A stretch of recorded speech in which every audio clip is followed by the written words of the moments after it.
નમો અરિહંતાણમ નમો સિદ્ધાણમ નમો આયર્યાણમ નમો વજ્જાયાણમ નમો લોએ સવ્વસાહુણમ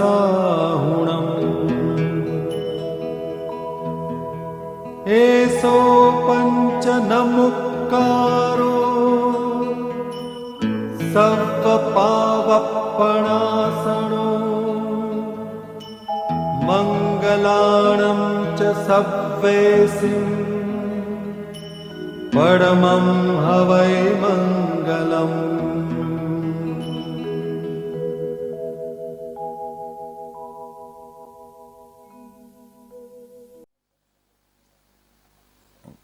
ગુરુદેવશ્રીને વંદન કરીને જે મહાપુરુષના આશ્રયે આજે એક પ્રવાહ વહી રહ્યો છે સિદ્ધશિલા તરફનો, એ શ્રીમદ રાજચંદ્રને વંદન કરીને, પરમ પૂજ્ય આત્માનંદજીને વંદન કરીને હું મારી થોડીક વાત કહેવાની શરૂઆત કરું છું. સામાન્ય રીતે મને અહીં આવવાનો પરિચય થોડોક તો છે જ, એટલે તદ્દન કંઈક અજાણ્યું લાગતું નથી, એટલે ગરોબો લાગે છે. યોગ કેવો હોય છે? કહે છે કે મેન પ્રપોઝિસ, ગોડ ડિસ્પોઝિસ. આ પુસ્તક લખતો હતો મૃત્યુ સમસ્યાને સમાધાન. એ મારું 26મું પુસ્તક છે. કોને અર્પણ કરવું? મારા બધા પુસ્તક હું બધાને અર્પણ નથી કરતો. કેટલીક વખત જનરલ અર્પણ કરી દઉં છું. પણ એ વિચાર કરતા કરતા મને એમ લાગ્યું કે જે અમૃત પથના યાત્રિક હોય અને અમૃત પથ ઉપર જે બધાને દોરી જતા હોય, એવા મહાપુરુષને આ પુસ્તક અર્પણ કરવું જોઈએ. મેં ચારે બાજુ નજર દોડાવી, પણ બહુ બધા મળ્યા નહીં. ત્યાં અમારા ઘરમાંથી શ્રીમતીજીએ કહ્યું કે તમે બહુ દૂર દૂર ક્યાં જુઓ છો? અહીં જે નજીક છે ત્યાં જ તમારી નજર નથી પડતી. મેં કહ્યું ખરેખર અદ્ભુત. પૂજ્ય શ્રી આત્માનંદજી જીવનભર આ ધ્યેયને વરેલા છે, ધ્યેયનિષ્ઠ રહ્યા અને અમૃત પથ ઉપર આપણને દોરી રહ્યા છે. એટલે એ પુસ્તક મેં એમને અર્પણ કરવાનો વિચાર કર્યો. એમની પરવાનગી માગી, સંમતિ લીધી અને એ પુસ્તક મેં એમને અર્પણ કર્યું. અર્પણનો વિધિ તો આવશે, ફોર્મેલિટી. હવે આ પુસ્તકની અંદર મેં એક સહેજ આઉટલાઈન આપું કે શું લખેલું છે. એમને અર્પણ કરતાં મેં આ વાક્ય લખેલું છે: પરમ શ્રદ્ધેય સંત શ્રી આત્માનંદજીને, જેઓ સ્વયં મોક્ષ માર્ગને સમર્પિત છે અને અન્ય સૌને તે માર્ગે દોરી રહ્યા છે, તેમને મોક્ષ માર્ગને પોતે સમર્પિત છે. સમર્પિત થવું એ એક વાત છે. આપણા ત્યાં બધા આપણે જૈન ધર્મના અનુયાયીઓ તરીકે અને એના અભ્યાસીઓ તરીકે જાણીએ છીએ કે સિદ્ધ શિલાઓ પર સિદ્ધ પરમાત્માઓ તો ઘણા હોય છે, પણ તીર્થંકર પરમાત્માઓ બહુ ઓછા હોય છે. મોક્ષ માર્ગ ઉપર ચાલવું એટલું જ નહીં, પણ પરંતુ પાછળ મોક્ષ માર્ગ ઉપર બધાને દોરી લાવવા, અને એ મહાન કાર્ય સંત શ્રી આત્માનંદજી કરી રહ્યા છે. એટલે એ અર્પણ કરીને હું કૃતકૃત્ય થઈ ગયો કે મને એક સુંદરમાં સુંદર તક મળી કે એ તક થી આ મારા પુસ્તકની અંદર જે મેં વ્યક્ત કર્યું છે એ અભિવ્યક્તિ મારી સાર્થક નીવડે. આ પુસ્તક માટે વિચાર કરતા મેં શરૂઆતના ચેપ્ટરમાં મેં લખ્યું છે કે કોઈ આત્માને માને કે ન માને તો હજુ ચાલે, કોઈ પરમાત્માને ન માને તો ચાલે. આપણા ત્યાં તત્વવેત્તાઓએ ઘણી વખત પરમાત્માનો પણ ઇનકાર કર્યો છે. અને સૂક્ષ્મ રીતે જઈએ તો પરમાત્માના ભિન્ન ભિન્ન અર્થ કરીએ તો બુદ્ધ ધર્મ, બૌદ્ધ ધર્મ અને જૈન ધર્મે પણ પરમાત્માનો કર્તા તરીકે, કર્તૃત્વ, ભોક્તૃત્વ તરીકે ઇનકાર કરેલો છે. અને એટલે જે લોકો એના હાર્દને સમજતા નથી એ લોકો આ બંને ધર્મને નાસ્તિક ધર્મ કહે છે. વાસ્તવિકતામાં એ નાસ્તિકતાનો અર્થ જુદો છે, દુનિયા જેને આસ્તિકતા કહે છે એનો પણ અર્થ જુદો છે. પરંતુ મેં આ પુસ્તકની શરૂઆતમાં એ લખ્યું કે આત્મામાં ન માને તો ચાલે, પરમાત્મામાં ન માને તો ચાલે, પરંતુ મૃત્યુમાં માન્યા વગર કોઈને ચાલ્યું નથી. અને મૃત્યુને કોઈ દૂર રાખી શક્યું નથી. અને આ જગતની અંદર જો મૃત્યુ ના હોય તો આ જગત કદાચ જીવવા જેવું ન હોય. એક જગાએ મેં લખ્યું હતું બહુ પહેલાં એક પુસ્તકમાં કે જો ખરેખર મૃત્યુને આ અસ્તિત્વના જે સ્કીમ ઓફ યુનિવર્સની અંદર જે એને વણી લેવામાં આવ્યું છે એને જો એમાંથી દૂર કરવામાં આવે તો આજે મંદિરોની અંદર, આપણા ઉપાશ્રયોની અંદર, કથા વાર્તાઓની અંદર, આપણા સપ્તાહોની અંદર જે વૃદ્ધ પુરુષો જાય છે, સામાન્ય રીતે વૃદ્ધ માણસો, પ્રૌઢ માણસો જોવા મળે છે, એના બદલે બધા યુવાનો ફરતા હોત અને વૃદ્ધો બાર બગીચામાં બેઠા હોત અને યુવાનો ભગવાનને જઈને કહેતા હોત કે ભગવાન આ બધાને કંઈક આગળ લઈ જા તો અમારા માટે જગ્યા થાય, તો આ બધા મંદિરો યુવાનોથી ભરાઈ ગયા હોત. એ તો મૃત્યુ છે એટલે બધી જાગૃતિ છે, બધી તાજગી છે જગતની અંદર. પણ એ તો તાત્વિક રીતે વાત કરવી હોય તો આપણને એ સારું લાગે. પરંતુ આપણું મૃત્યુ થવાનું હોય ત્યારે આ વાત આપણે ગળે ના ઉતરે. એક મૃત્યુ વિશે એક સુંદર દાખલો છે, બહુ પોપ્યુલર છે, કે એક માણસના માં મરી જાય છે ત્યારે પેલો આવીને એને દિલાસો આપે છે, કોઈ મારા જેવો ખૂબ કહે છે કે અરે ભાઈ આત્મા તો અમર છે, આત્મા તો મરતો નથી, એ પીડાતા હતા, હવે છૂટ્યા, હવે એમનો ઉલટો તમે પણ સુખી થશો, તમારો પણ મુક્તિ થઈ, એમની પણ મુક્તિ થઈ. પછી થોડાક વખત પછી એનો પોતાનો માં મરી ગયા. પછી પેલો રડવા માંડ્યો બહુ. જેનો ઉપદેશ આપેલો પેલો આવીને કહે છે કે તમે તો બધા સમજુ છો, તમે તો મને બધું કહેલું મારા માં મરી ગયા ત્યારે, તમારા માં મરી ગયા ત્યારે તમે આટલું બધું રડો છો, તમે ધીરજ નથી રાખતા. અરે યાર વો દિન તો તેરી માં મર ગઈ હતી, આજ તો મેરી માં મર ગઈ હૈ. વાસ્તવિકતામાં જે મૃત્યુના વિશે આપણે આટલી ચર્ચા કરી શકીએ છીએ એ મૃત્યુ આપણાથી દૂર છે ત્યાં સુધી. મૃત્યુને જ્યારે નજીક આવે છે ત્યારે મનુષ્યનો આખો અભિગમ બદલાઈ જાય છે. મેં એક જગ્યાએ આ પુસ્તકમાં લખ્યું છે કે જે મૃત્યુથી ડરતો નથી એ કાં તો મૃત્યુને સમજતો જ નથી, એ મૂર્છામાં જીવે છે. જે મૃત્યુથી ડરે છે, કે હું ડરતો નથી, એ કાં તો અવિચારી છે, મૂર્છામાં જ જીવે છે. અથવા તો જે સિદ્ધ પુરુષ છે મૃત્યુથી નથી ડરતો. અને એ સિદ્ધિ તમે પ્રાપ્ત ન કરી હોય તો તમને જીવનના અંતકાળે મૃત્યુ ડરાવી દે, ગભરાવી દે, આર્ત ધ્યાનમાં મૂકી દે અને આપણી બીજા જન્મની ગતિ ઉપર એની અસર પડે. એટલે આ પુસ્તકની અંદર મેં મૃત્યુની છણાવટ કરી. મૃત્યુ ક્યાં છે, મૃત્યુમાં ભય ક્યાં છે, મૃત્યુની પરિસ્થિતિ શું છે. એને કોઈ ધર્મમાં, બધા જ ધર્મની વાત કર્યા છતાં કોઈ ધર્મમાં મેં મૃત્યુને જબોળ્યું નથી, આગ્રહ નથી કર્યો. જૈન ધર્મમાં આગ્રહ એ પણ હિંસા કહેવાય છે. મેં એને સૈદ્ધાંતિક રીતે બતાવ્યું છે, વાસ્તવિક રીતે બતાવ્યું છે, વ્યવહારની ભૂમિકાથી બતાવ્યું છે. મેં કાયોત્સર્ગનું ચેપ્ટર મૂકીને મૃત્યુની અંદરથી બહાર પાર કેવી રીતે નીકળી શકાય એ રીતે બતાવ્યું છે. મનોવૈજ્ઞાનિક રીતે બતાવ્યું છે. ફક્ત આશય એક જ રાખ્યો છે કે મૃત્યુ યુનિવર્સલ છે, એ આવે ત્યારે આપણે ખૂબ આનંદથી એને માણી શકીએ, અને એ ન આવે ત્યાં સુધી આપણે જીવનને પણ માણી શકીએ. એટલે એની આઉટલાઈન આપતા મેં આટલું લખ્યું છે: જે મૃત્યુ માનવ જાતનો મહાપ્રશ્ન છે, જેનાથી કોઈ બચી શક્યું નથી, બચી શકે તેમ નથી. તે મૃત્યુના ભયથી કેવી રીતે બચી શકાય, તે મૃત્યુને કેવી રીતે માણી શકાય, તેની પાર કેવી રીતે પહોંચી શકાય, તેની વાતો આ પુસ્તકમાં કરવામાં આવી છે. આ પુસ્તક વાંચીને મૃત્યુને તો નહીં નિવારી શકાય.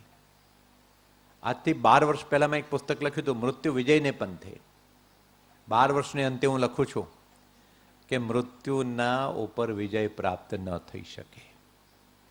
આ પુસ્તક વાંચીને મૃત્યુને તો નહીં નિવારી શકાય, પણ સ્વસ્થ જીવનનો માર્ગ અવશ્ય મળશે.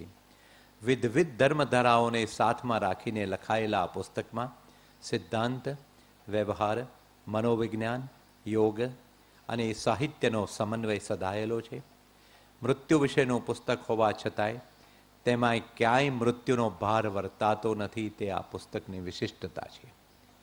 કોઈ જગ્યાએ ડિપ્રેશન આવે, કોઈ જગ્યાએ આપણને ભય લાગે, ગભરામણ થાય, એવું આ પુસ્તકમાં કાંઈ નથી, એક વાક્ય પણ. પુસ્તકના અંતે પ્રસન્ન મૃત્યુના કેટલાક પથદર્શકોની રસપ્રદ વાતો વાંચીને આપણે પ્રસન્ન થઈ જઈએ છીએ. એટલું જ નહીં, પરંતુ તેમાંથી આપણને જીવનની દિશા મળી જાય છે. તે તેની એક અણમોલ સિદ્ધિ છે. એટલે આ પુસ્તકના વ્યાપ વિશે મેં થોડો ખ્યાલ આપ્યો. આખા પુસ્તકમાં ઘણું લખ્યું છે, પરંતુ છેલ્લે મને થયું કે ક્યાંક કોકને ભાર વર્તાય, ક્યાંક કોકને પુસ્તક પૂરું કરતી વખતે ગંભીરતા થઈ જાય, ક્યાંક એ ઉદાસીન ન થવો જોઈએ. એટલે મેં એનું છેલ્લું ચેપ્ટર લખ્યું, પ્રસન્ન મૃત્યુના પથદર્શકો. અને એ પ્રસન્ન મૃત્યુના પથદર્શકોની અંદર મેં બિલકુલ સાહિત્યિક રીતે મૃત્યુને રજૂ કર્યું. મૃત્યુના જે મેં પ્રસંગો મૂક્યા એ મહાપુરુષોના મૂક્યા. એની અંદર પહેલો મેં મૂક્યો છે મહારથી કર્ણ.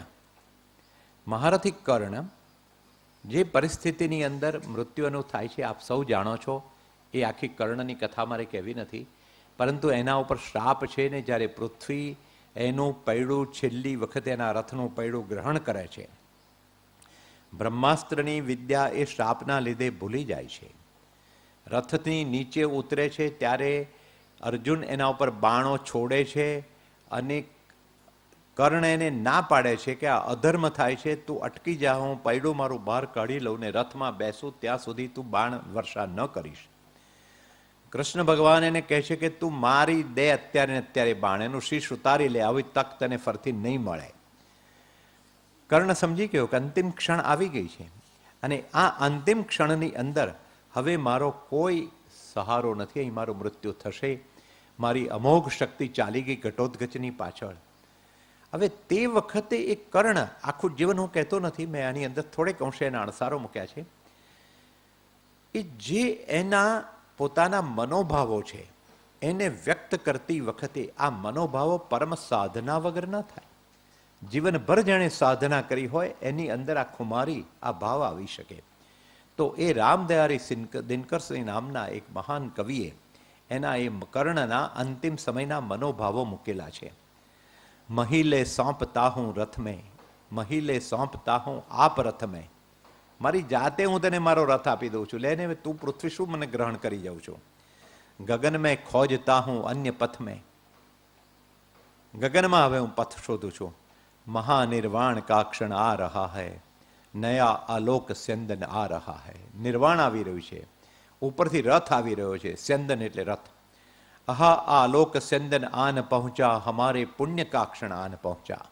મરતી વખતે આપણે કહી શકીએ કે અમારા પુણ્યની ક્ષણ આવી છે. એ ખુમારી છે એની, એ એનું જીવન છે. અને કહે છે કે વિભાવો સૂર્ય કી જય ગાન ગાવો, મિલાવો તાર કિરણો સે મિલાવો. સૂર્યની વિભાવોને કહે છે જયગાન ગાવો હવે મારા, મિલાવો તાર કિરણો સે મિલાવો, પ્રભા મંડલ ભરો ઝંકાર બોલો, જગત કી જ્યોતિયાં નિજ દ્વાર ખોલો. तपस्या रोचि भूषित ला रहा हूं, चढ़ा मैं रश्मि रथ पर आ रहा हूं. સૂર્યના કિરણોના રથ ઉપર ચડીને હું હવે અલોકની અંદર આવી રહ્યો છું. આ ખુમારી, આ જીવનની ક્ષણની અંતિમ ક્ષણે જો આપણે બોલી શકીએ તો આપણે સમજવું કે જીવનની સાધના આપણી પૂર્ણ થઈ ગઈ છે અને આપણે જીવનને ઉત્તમ રીતે જીવ્યા છીએ. અને એ પરિસ્થિતિ માટે મેં આ પથદર્શકનું નામ આપ્યું છે કે અનંતમાં આરોહણ. અને એવો એક બીજો સ્ટીવન્સન, મેં આર.એલ. સ્ટીવન્સન મૂક્યો છે પાછો વચ્ચે. આર.એલ. સ્ટીવન્સન એક એવો માણસ હતો કે જિંદગી એની બિચારાની વેડફાઈ ગઈ. ઘડીકમાં એન્જિનિયર થયો, ઘડીકમાં લોયર થયો, પછી સાહિત્યકાર થયો, સાગર ખેડૂ થયો, પછી પહાડોમાં રખડ્યો અને પછી એક અજાણ્યા ટાપુ પર એ મરી જાય છે. ટીબી થયો છે, છેલ્લું લખતો જાય છે, કફમાં લોહી પડતું જાય છે અને કફમાં લોહી પડતું જાય છે તોય લખતો જાય છે, અજાણ્યા ટાપુ ઉપર પડ્યો છે.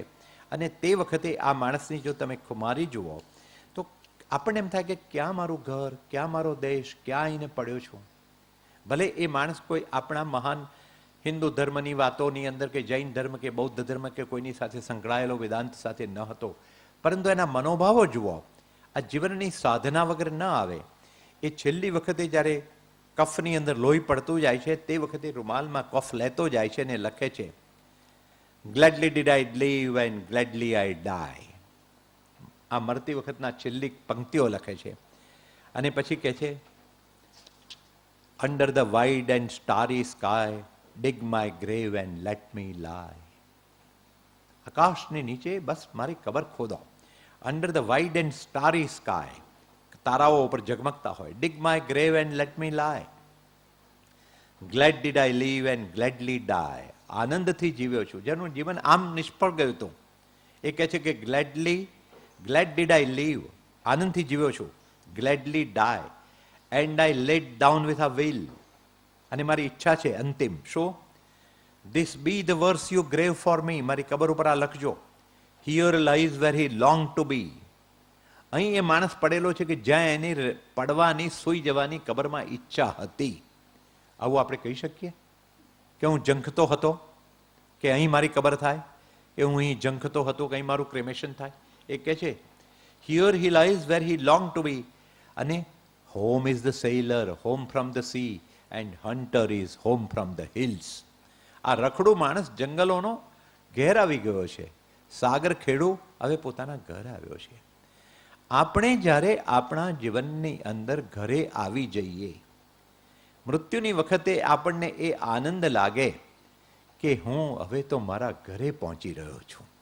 અને ઘરે પહોંચવાનો આપણને કેટલો આનંદ હોય, કેટલી આપણી તત્પરતા હોય. એ પરિસ્થિતિનું નિર્માણ થઈ શકે એના માટે અમે આ પુસ્તક લખ્યું છે. બીજા 3 પથદર્શકોના નામો નથી દેતો, કારણ કે આજે ભગવાન મહાવીરનો જન્મ કલ્યાણક છે અને જેમના કવનમાંથી, જેમના જીવનમાંથી અને જેમના ઉપદેશમાંથી ઘણું મેં પ્રાપ્ત કર્યું છે. એમના વિશે જે કંઈ મારે કંઈક કહેવું છે એ મારે સમયની મર્યાદાને સાચવીને કહેવું છે. દરેક વ્યક્તિના પોતાના એક એટેઇનમેન્ટ માટે, સિદ્ધિ માટે ઉપાદાન અને નિમિત્ત 2 જોઈતા હોય છે. ભગવાન મહાવીર એ આ જગતની અંદર અદ્વિતીય છે. એ અદ્વિતીય એટલા માટે છે કે આખું જગત ભગવાનને નમ્યું. આ આપણો એવો ભગવાન છે એ એમ નથી કહેતો કે તમે મારે શરણે આવો, હું તમારો ઉદ્ધાર કરી દઈશ. એ એમ કહે છે કે મારા માર્ગને શરણે આવો, હું માર્ગ બતાવું છું, ચાલો તમે, હું તમારા ઉપર ભૂરકી નાખીશ ને તમારો ઉદ્ધાર થઈ જશે. પુરુષાર્થનો, પરમ પુરુષાર્થનો પુરસ્કર્તા કોઈ જગતની અંદર આ વસ્તુ કહી શક્યું નથી. દાખલો બધાએ માંડ્યો સંસારનો, તો ધારો કે એક ભગવાન છે અને એ ભગવાને આ સૃષ્ટિનું નિર્માણ કર્યું છે.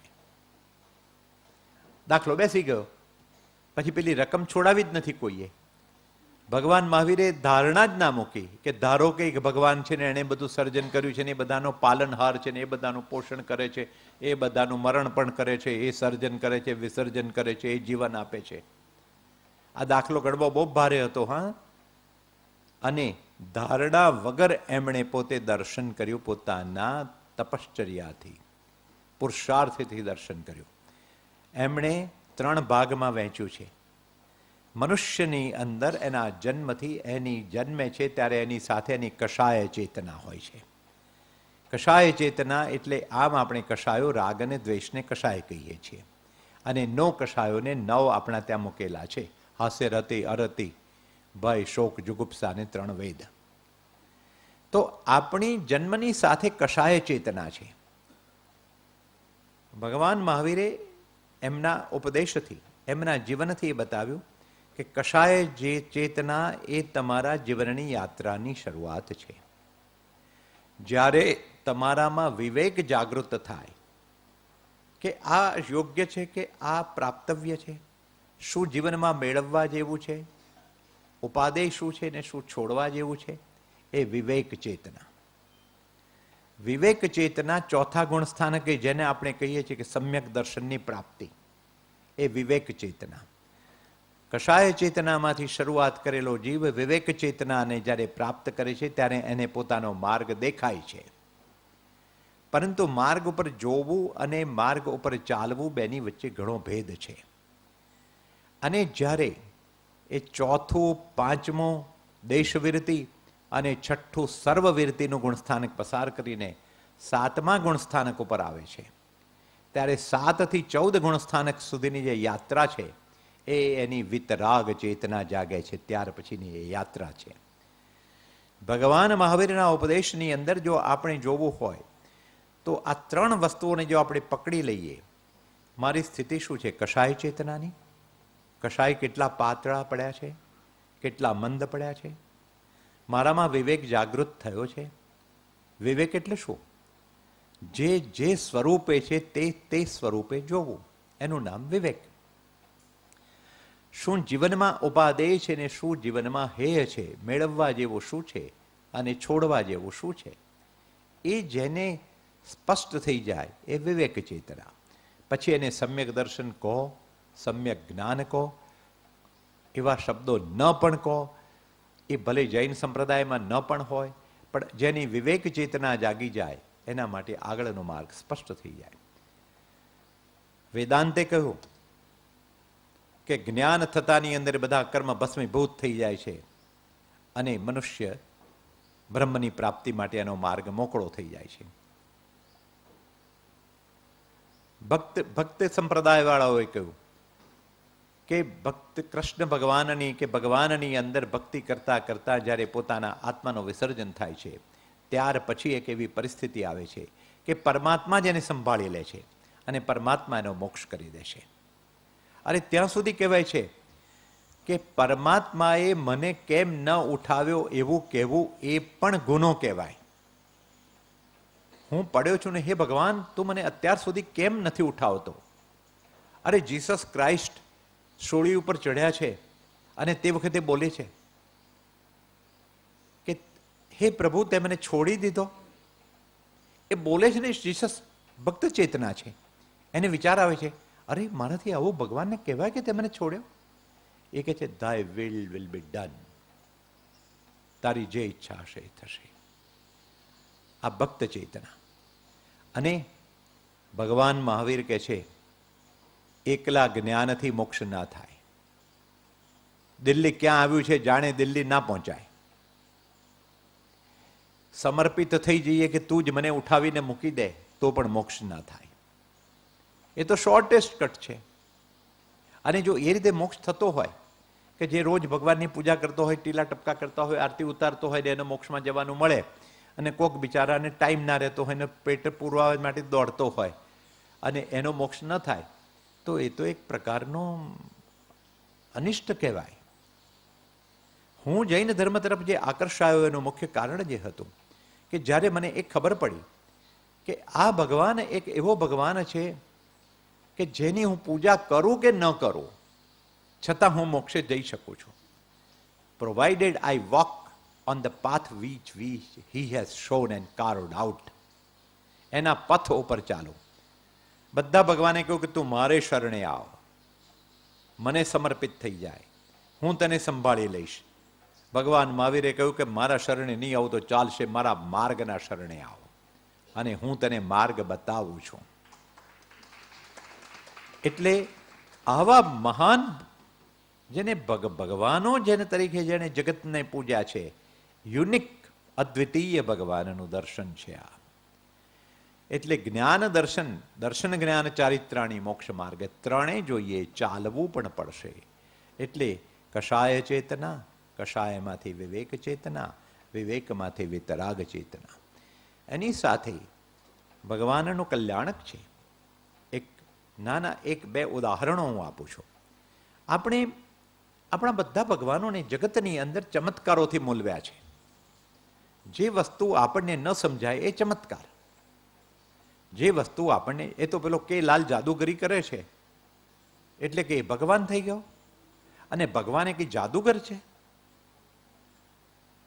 કેટલાક સંતો એવા હોય છે કે આમ મુઠ્ઠીમાંથી ઘડિયાળ કાઢીને આપી દે.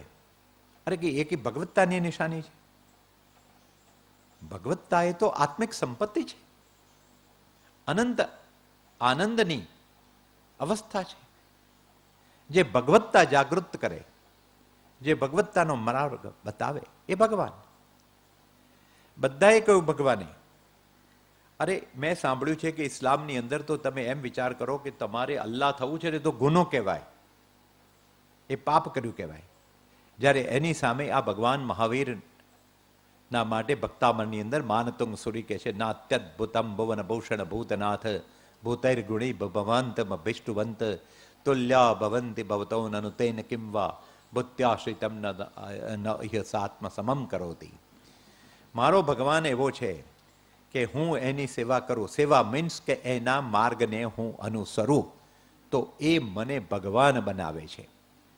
આપણા ત્યાં શેઠ હોય તો બહુ કે હું મારા નોકરનું બહુ ધ્યાન રાખું છું. હા ભાઈ, હું એને સારું ખવડાવું છું, પેડાવું છું, એના લગ્નમાં મેં લાખ રૂપિયા આપ્યા, એના છોકરાને મેં ભણાવ્યું છે.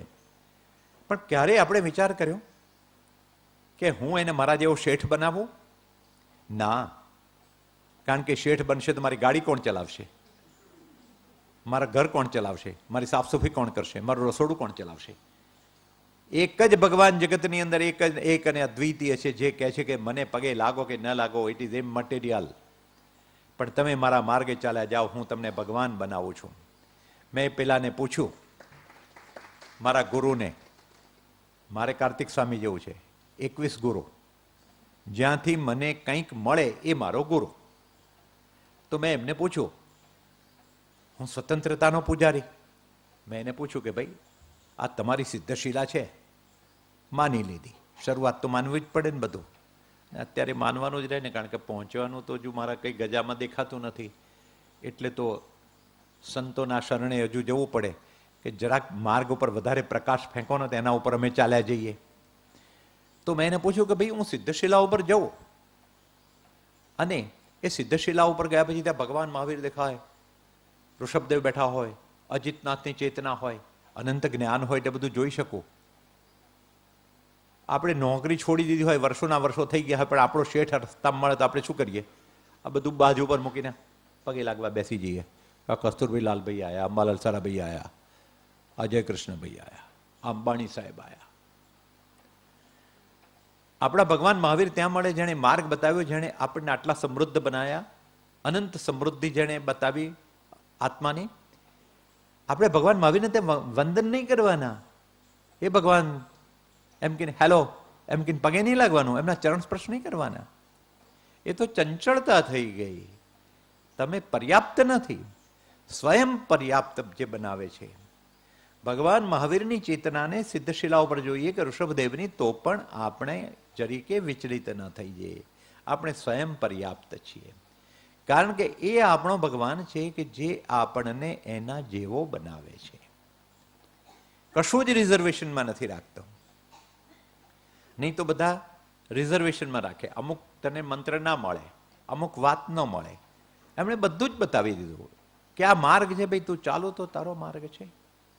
એટલે એ પરિસ્થિતિની અંદર આપ સૌ જાણો છો કે ભગવાન બુદ્ધની જ્યારે વાત આવે છે ત્યારે 4 પ્રસંગો આવે છે કે એ પોતે નીકળે છે કંઈક ઉદ્યાનમાં જવા માટે, કોઈક ફંક્શનમાં જવા માટે, અને એક કોઈને માદા માણસે જુએ છે, કોઈ શબને જુએ છે, કોઈક વૃદ્ધને જર્જરિત માણસને જુએ છે, અને એનાથી એમને ચમકારો થાય છે.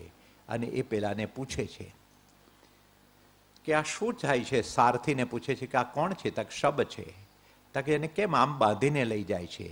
ત્યારે કે છે શબ છે, એનામાંથી પ્રાણ નીકળી ગયો, હવે ક્યારેય નહીં બોલે. તો કે હવે એનું શું થશે? ત્યાં એને બાળી નાખવામાં આવશે. આ વૃદ્ધ કેમ થઈ ગયો છે? આવો કરચલીવાળો એનો દેહ થઈ ગયો છે, ન ગમે જોવો એવો, અને કેટલું ધીમે ધીમે લાકડીના ટેકે ચાલે છે. ત્યારે કે છે વૃદ્ધ થઈ ગયો છે. આ માણસ કેમ કણસી રહ્યો છે રસ્તાની બાજુમાં પડીને? ત્યારે કે રોગિષ્ટ થઈ ગયો છે. તો બુદ્ધ કહે છે કે આ રોગ મને થવાનો? સાહેબ અત્યારે નહીં, અત્યારે તો તમે યુવાન છો. ત્યાં કે હું વૃદ્ધ થવાનો? હા સાહેબ, આમ નહીં પણ થવાનો. થવાના તો ખરા, થવાના તો ખરા. તો પછી કહે છે કે આ પેલો મર્યો એમ હું મરવાનો? તા કે મરવાના એ ખરા સાહેબ, આવું મારાથી ના બોલાય અશુભ શબ્દ. તો કહે છે કે અત્યારે તો તમારે ઘણી વાર છે રાજકુમાર, મરવાની ઘણી વાર છે, વૃદ્ધ થવાની ઘણી વાર છે. ત્યારે કહે છે જો 20 साल बाद के 50 साल बाद के 100 वर्ष के बाद जो मैं मरता हूं तो आज ही मर गया समझ लो, आज ही जो मरी गयो. जो चीज 100 years के बाद आने वाली है वो आज ही समझ लो आ गई. અને એક તત્વવેત્તાએ એમ કહ્યું છે, મને એક બીજા સંપ્રદાય સાથે હું ચર્ચા કરતો હતો, વાતચીત. હું બે જ રીતે ચર્ચા કરું છું, કાં તો આપવા કાં તો લેવા. એક હું સાચો ને હું કોક હું સાચો, એમાં હું પડતો જ નથી. મારા ગુરુએ મને શીખવાડ્યું છે હીટ જનરેટ થાય એ ચર્ચા ના થાય, લાઇટ જનરેટ થવી જોઈએ. એટલે પેલા એ કહ્યું કે મેં કહ્યું તો ભાઈ આટલી બધી હું ભક્તિ કરું, આટલું ભગવાનની ભગવત્તા ઉપર એ કરું, આટલા ફૂલ હાર ચડાયા કરું, રોજે આરતીઓ ઉતાર્યા કરું, આટલા એમના પ્રસાદ ધર્યા કરું, તો ભગવાન પ્રસાદ ખાઈ નથી જતો હોય ને, તો કોઈ પ્રસાદ ધરાવે નહીં એને. આ મગજના ગોટીઓ છે એની ધરાવવામાં આવે છે, ભગવાન પ્રસાદ ખાઈ જ નથી જતા જાતે. પછી પેલા મને કહે છે કે ભગવાનના ત્યાં તમે જાઓ, તો મેં કહું મારો બધો મોક્ષ થઈ ગયો, તમે જેને મુક્તિ કહો છો, મોક્ષ કહો છો, જે જુદા જુદા નામે દરેક ધર્મે કહ્યું છે, તો ત્યાં કે તમને ભગવાનની નિકટ વાસ મળે, ભગવાનની નિકટ રહેવા મળે, ભગવાનની સેવામાં કાયમ રહેવું મળે. તો એક તત્વવેત્તાને હું વાંચતો હતો, આપ તો સુગને છો, જુદા જુદા ધર્મના સંપ્રદાયોની જુદી જુદી માન્યતાઓ જુદા જુદા નયથી કહેવાયેલી છે. હા, આ જ વાત હું તમને બીજા નયથી બીજી રીતે કહી શકું. તો એક તત્વવેત્તાએ કહ્યું છે તો વો મુક્તિ ભી 2 कौड़ी की કિંમત કી હો ગઈ. જ્યાં મુક્ત થયા પછી પણ મારે કોકની સારવાર જ કરવાની હોય, એની સેવા જ કરવાની હોય, તો મુક્તિ કી ભી ક્યાં કિંમત હૈ? 2 બદામ કી મુક્તિ. જૈન ધર્મની મુક્તિ સિદ્ધ શિલાઓ પર નહીં, 2 બદામની નથી, અનંત સંપત્તિની મુક્તિ છે. અને ભગવાન મહાવીર જ્યારે નીકળે છે, એ રાજકુમાર છે, એ ધીમે ધીમે ધીમે ધીમે જતા હોય છે. અને એનો એક પ્રસંગ છે જે બહુ જગ્યાએ રિફર નથી થયેલો, બહુ જ મહત્વનો છે. એ જ્યારે જતા હોય છે ત્યારે એ બાજુના ઘરની અંદર, સ્વાભાવિક છે કે રથમાં હશે, ઘોડા ઉપર હશે, કંઈક વાહનમાં તો હશે, રાજકુમાર છે. એક બાજુના ઘરની અંદરથી ચીસો સંભળાય છે, રુદન સંભળાય છે, મારપીટ થતી હોય એવું લાગે છે. એટલે ભગવાન મહાવીર તે વખતે તો વર્ધમાન કુમાર છે, એ પૂછે છે કે આ તપાસ કરો, આ ઘરની અંદરથી કેમ ચીસો પડે છે, કેમ રુદન થઈ રહ્યું છે? એટલે પેલો અંદર જઈ આવીને કહે છે કે સાહેબ રાજકુમાર કહેતો હશે તો રાજકુમાર કહેતો હશે, તે વખતે બનતે તો નહીં કહેતો હોય. કહે છે કે ઘરનો નોકર છે, ગુલામ છે, અને એનો માલિક એના ઉપર રૂઠ્યો છે તો એને મારે છે.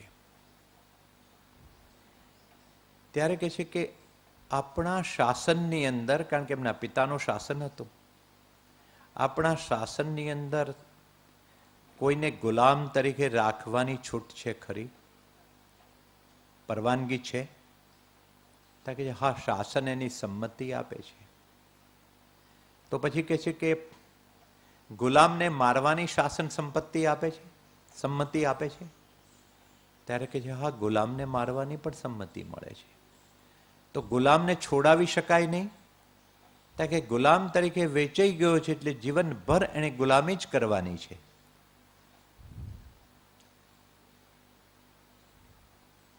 એમને ઝબકારો થાય છે. સ્વયં બુદ્ધા છે, કે જે શાસન પરવાનગી આપે ગુલામ કરવાની, મારવાની અને છૂટવા પણ ન દે, એ શાસન શાસન ન કહેવાય, એ ગેરવહીવટ કહેવાય. અને એમના મનમાં સ્પાર્ક થયો કે આ તો ગુલામ છે, મારે એક એવી અવસ્થા પ્રાપ્ત કરવી છે કે જેની અંદર હું ક્યારે કોઈ અવસ્થામાં ગુલામ જ નથી. એટલે એમણે ચિંતન શરૂ થયું ને એમના ચિંતનની ધારાએ પહેલું કહ્યું કે જ્યાં સુધી તું દેહધારી છે ત્યાં સુધી તું ગુલામ છે. તારે ખાવા જોઈશે, તારે પીવા જોઈશે, તારે રહેવા માટે આશ્રય જોઈશે, ત્યાં સુધી ગુલામ છે. એટલે એમણે નક્કી કર્યું કે વૈભવ એ બંધન છે, કુટુંબ એ બંધન છે, અને સૌથી પહેલું શરીર એ જ બંધન છે. શરીરાતીત અવસ્થા મારે પ્રાપ્ત કરવી છે. મુકમિલ આઝાદી એ મારું લક્ષ્ય છે. ભગવાન મહાવીરના માર્ગની અંદર જેનું કલ્યાણક આજે છે એ મુકમિલ આઝાદી, પૂર્ણ સ્વાતંત્ર્ય, એબ્સોલ્યુટ ટ્રુથનો એ માર્ગ છે. અને એના માટે એમણે દેહનું ધ્યાન ન રાખ્યું, માટે તો એમના વસ્ત્રો નીકળી ગયા, એમણે દરકાર નથી રાખી. પેલા તાપસોના આશ્રમમાં જ્યારે જઈને ભગવાન મહાવીર રહે છે ત્યારે પેલો તાપસ સિદ્ધાર્થ મહારાજાનો મિત્ર છે એ એમને આશ્રય આપે છે કે તો આ તો રાજપુત્ર છે, તમે અમારા ત્યાં ચોમાસું કરજો. ભગવાન મહાવીર રહે છે પેલી એમની કુટીરની અંદરથી પેલા સળીઓ, પેલા ઘાસના ભારાથી બાંધેલી કુટીર હોય એ રાડા પેલા કાઢી જાય છે, પશુઓ આવીને ખાઈ જાય છે. બીજા સાધુઓ તાપસો જેને ફરિયાદ કરે છે એના કુલપતિને કે આ તમે સાધુને પેલાને આપી છે જગ્યા, એ તો નથી એની કુટીર સાચવતો, નથી એને સાફ કરતો. તો પેલા એમને ભગવાનને ઠપકો આપે છે કે ભાઈ તમે બીજાનું ના સાચવો પણ તમારી પોતાની તો કુટીર સાચવો, આ કેમ ચાલે? ચોમાસાની અંદર ભગવાન મહાવીરે ત્યાંથી વિહાર કર્યો. એક્સેપ્શન છે, હા, ચાલુ ચોમાસાએ ચાતુર્માસની અંદર વિહાર કરીને નીકળી ગયા. બે કારણ હતા. એક, એમની આત્મચેતનાએ અંદરથી એમને અવાજ આપ્યો કે તું એક એવું ઘર કર કે ત્યારે કોઈ દિવસ સાચવવું જ ના પડે. તું એવું ઘર કર. આપણે હંમેશા એવા માટીના ઘરો કર્યા કે હંમેશા પડી જાય છે, ને હંમેશા જન્મો જન્મ નવા ઘર કરીએ છીએ, એ પડતા જાય છે, એની પાછળ રડતા જઈએ છીએ, પાછા નવા ઈંટો મૂકી મૂકીને કરીએ છીએ, એ પડે છે. પેલો તો ધરતીકંપ આવે ત્યારે બહારના ઘર પડે છે. આપણે તો રોજ ધરતીકંપ ઉઠ્યા ત્યારથી માંડીને રોજ ધરતીકંપો વચ્ચે જીવીએ છીએ. તો એક એવું ઘર કર કે જે ઘર મારું કોઈ દિવસ પડે નહીં, કોઈ લૂંટી ના જાય, કોઈ તોડી ના શકે, જેનું મારે રક્ષણ ન કરવું પડે. એ સ્વયં પર્યાપ્ત, આત્મનિર્ભર, સ્વયં સુરક્ષિત હોવું જોઈએ. અને બીજું કે જ્યાં અપ્રિયતા થાય એ જગાએ મારે રહેવું નથી. સમય મારા નજરમાં જ છે, હું સમય જ પૂરું કરી દઈશ. બીજો પ્રશ્ન, આપણે ભગવાન મહાવીરની ચંડકોષ્યો આવ્યો ને ચંડકોષ્યાને એમણે બુઝ બુઝ કહ્યું ને એમના પગને ડંસ માર્યો ને અંદરથી દૂધ નીકળ્યું. બસ આપણે તાલીઓ પાડીએ છીએ, દૂધ નીકળ્યું, દૂધ નીકળ્યું. અરે દૂધની ક્યાં પત્તર પેલી આમ એ જુઓ છો તમે, પેલા ઉપર જાઓ ને કે દૂધની પાછળ શું રહસ્ય પડેલું છે. મેં ગીતા આખી લખી ત્યારે ગીતાની ધર્મક્ષેત્રે કુરુક્ષેત્રે ગીતાનું રહસ્ય ઉદ્ઘાટન લખ્યું કે ગીતા તો કૃષ્ણે આમ બોલ્યા ને કૃષ્ણ તેમ બોલ્યા, તો આખી દુનિયામાં એક જણે લખ્યું છે. ગીતા ઉપર તો એટલું કૂટ્યું છે, એટલું કૂટ્યું છે, મને એમ લાગે છે કે ગીતા કેમ હજુ સુધી જીવંત રહી છે. ઓરિજિનલ કૃષ્ણ ભગવાને કહી તો કૃષ્ણ ભગવાન આવે તો એમને જ ખબર ના પડે કે આ ગીતા હું બોલ્યો તો. એટલે આ પરિસ્થિતિ છે. તો ભગવાન જ્યારે ચંડકોષ્યાની પાસે જ્યારે જાય છે અને પેલા લોકો કહે છે કે આ જગ્યાએ તમારાથી નહીં જઈ શકાય કારણ કે આ નિર્જન રસ્તો છે, પેલો ચંડકોષ્યો સર્પ છે, દ્રષ્ટિ વિશે સર્પ છે, તમને દંશશે. ભગવાન વગેરે બોલે જ જાય છે, એ વિરોધે નથી કરતા, હાય નથી ના કે. ભગવાન મહાવીરની સાધના એ મૌનની સાધના છે. ભગવાન મહાવીરની સાધના એ મૌનની સાધના, ઇન્દ્રિયોના પાછા ખેંચવાની સાધના એ સંવરની સાધના, વૈચારિક ભૂમિકાઓ પર ભગવાનની સાધના એટલે અનેકાંતનું દર્શન, અને આત્મિક ભૂમિકાઓ પર ભગવાનની સાધના એટલે અહિંસાની અનુભૂતિ, એક આત્મતત્વની અનુભૂતિ એ ભગવાનની સાધના. આ ત્રણ એમની સાધનાના ચરમ શિખરો છે. તો ચંડકોષ્યો આવે છે, ફૂંફાડા મારે છે, દ્રષ્ટિવિષ છે, સૂર્ય સામે જોઈને કહે છે એના મનમાં કે હમણે આ પડશે, મારીથી બેભાન થઈને પડતા નથી. છેવટે ડંસ મારે છે અને એમાંથી દૂધની ધારા વહે છે. દૂધની ધારા નહીં વહી હોય, આપણે કોઈને કહે દૂધ નથી વહ્યું એટલે આપણી સાથે 4 જણા લડવા બેસશે. કોણે કહ્યું? અમે વાંચ્યું છે, ભગવાનને પેલા ચંડકોષ્યો કર્યો, દૂધ નીકળ્યું હતું. અરે એ તો બધું ઔપચારિક રીતે કહેલું છે. મૂળ વસ્તુ છે કે બાય ધેટ ટાઈમ ભગવાનની સાધના એટલી આગળ વધેલી હતી કે એમના કષાયનું ઝેર નીતરી ગયું હતું અને અંદરથી એમને અમૃતનો સ્રાવ ઝરી રહ્યો હતો પોતાના આત્મામાંથી.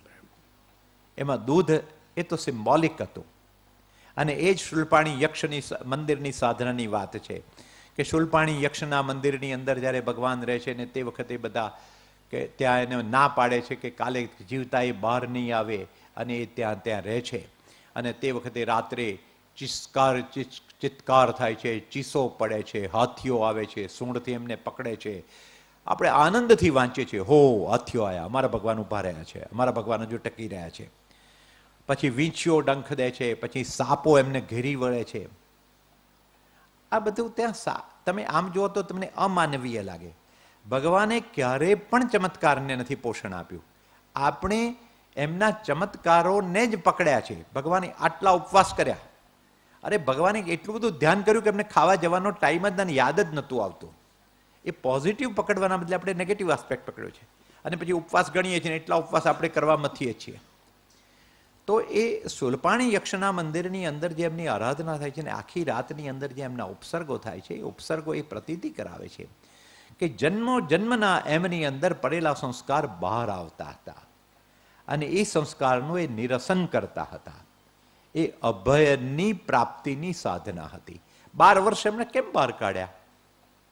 બીજા જ વર્ષે ભગવાન ના થઈ ગયા? 12 વર્ષ સુધી એમણે એક પોતાના અંતઃચિત્તની અંદર પડેલા દોષોનું નિવારણ કર્યું છે. એને તપાવીને, એનું નિરસન કરીને, એને નિરાકરણ કરીને બહાર કાઢ્યું છે.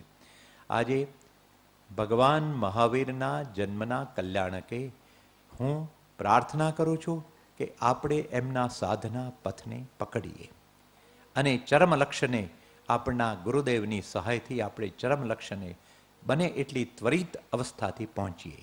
અને છેલ્લે મારી એક વિનંતી, યોગ્ય છે કે અયોગ્ય મને ખબર નથી, પરંતુ હું કરું છું. સંસ્કૃતમાં એક પ્રોવર્બ છે, સ્ત્રિયા પંડિતા લતા અનાશ્રયા ન શોભંતે. સ્ત્રીઓ આશ્રયથી શોભે છે.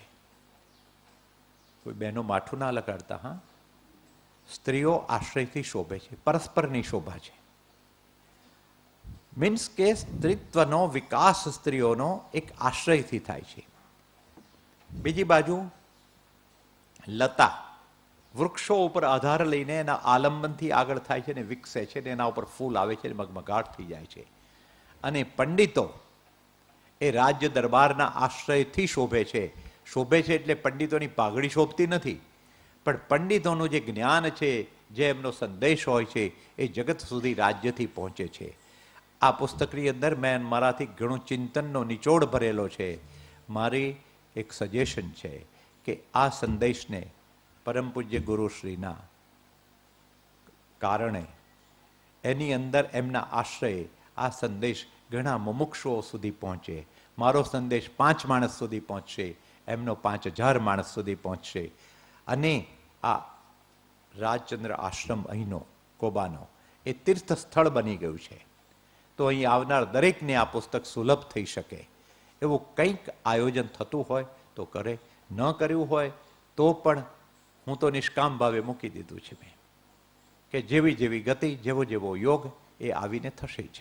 અને હું વિરમું છું આપ સૌને વંદન કરીને. આપે મને બહુ પ્રેમથી સાંભળ્યો છે. પૂજ્ય ગુરુદેવશ્રીને વંદન કરીને કે જેમણે મને સમર્પણ કરવાની પરવાનગી આપી અને આવી યોગ્ય વ્યક્તિ મારી દ્રષ્ટિમાં આવ્યા અને મેં સમર્પિત કર્યું ને એમણે એ સ્વીકાર કર્યો.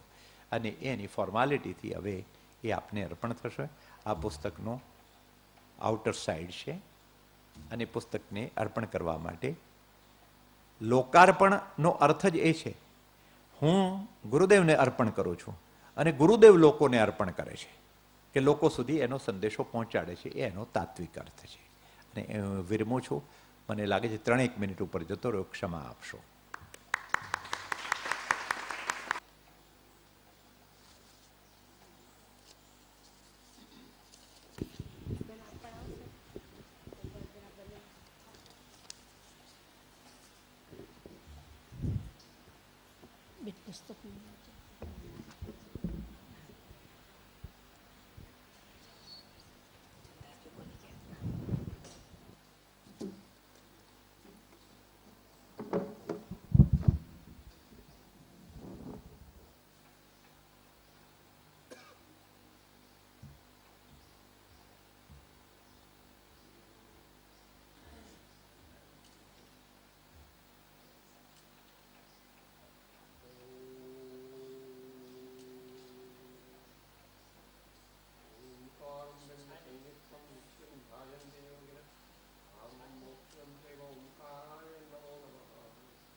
બેન